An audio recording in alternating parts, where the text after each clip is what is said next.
பங்குச்சந்தைகளுக்கு இது போதாத காலம். ஒருவேளை கமலா ஹாரிஸ் ஆட்சி அமைத்துவிட்டால் பங்குச்சந்தை முதலீடெல்லாம் காலியாகிவிடும், நீங்கள் எல்லாம் தெருவுக்கு வந்து விடுவீர்கள் என பூச்சாண்டி காட்டி தேர்தலில் வென்றவர் இன்று அதே மக்களை போராட வீதிக்கு வர வைத்திருக்கிறார். ஆம், டொனால்ட் ட்ரம்ப் கமலா ஹாரிஸ் குறித்து இப்படியெல்லாம் கருத்து தெரிவித்திருந்தார். மேக் அமெரிக்கா கிரேட் அகைன் என சொல்லி பரஸ்பர வரி விதிப்புகள் அறிவித்தார் அமெரிக்க அதிபர் ட்ரம்ப்.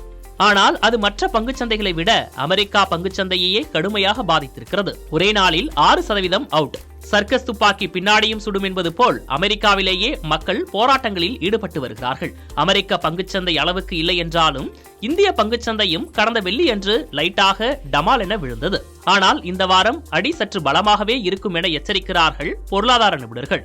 அமெரிக்க அதிபர் ட்ரம்ப் ஏப்ரல் 2ஆம் தேதி பரஸ்பர வரி விதிப்பை அறிவித்திருந்தாலும் அது இந்த வாரம் 9ஆம் தேதி தான் நடைமுறைக்கு வரவிருக்கிறது.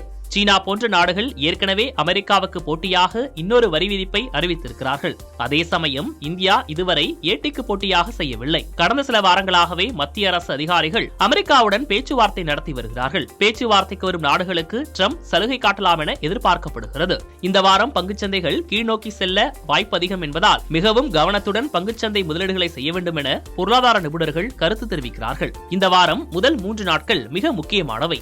ஏனெனில் ஒருவேளை எதுவும் சரியாக அமையாமல் புதன்கிழமை அதாவது 9ஆம் தேதி அமெரிக்கா இந்த வரி விதிப்பை அமல்படுத்தினால் அதற்கேற்றாற்போல் பங்குச்சந்தைகளில் பாதிப்பு இருக்கும். ஒருவேளை பேச்சுவார்த்தைகளில் ஈடுபடும் நாடுகளுக்கு வரி விதிப்பை ட்ரம்ப் தள்ளி வைத்தால் ஆசுவாசப்படுத்திக் கொள்ள கொஞ்சம் அவகாசம் கிடைக்கும். நீண்டகால முதலீட்டாளர்கள் இதை ஒரு சூப்பர் வாய்ப்பாக எடுத்துக்கொண்டு முதலீடு செய்வார்கள் என்பதே கடந்த கால வரலாறு.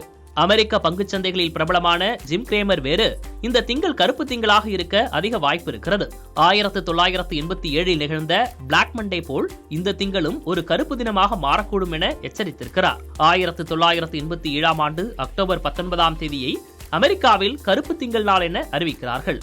அன்று ஒரே நாளில் அமெரிக்காவின் டவ் ஜோன்ஸ் 22.6 விழுக்காடு பங்குகள் சரிந்து 500 பில்லியன் அமெரிக்க டாலர் அளவுக்கு வீழ்ச்சியடைந்தது குறிப்பிடத்தக்கது. இந்த வாரம் பங்குச்சந்தை எப்படி இருக்க போகிறது என நீங்கள் நினைப்பதை கமெண்டில் தெரிவியுங்கள்.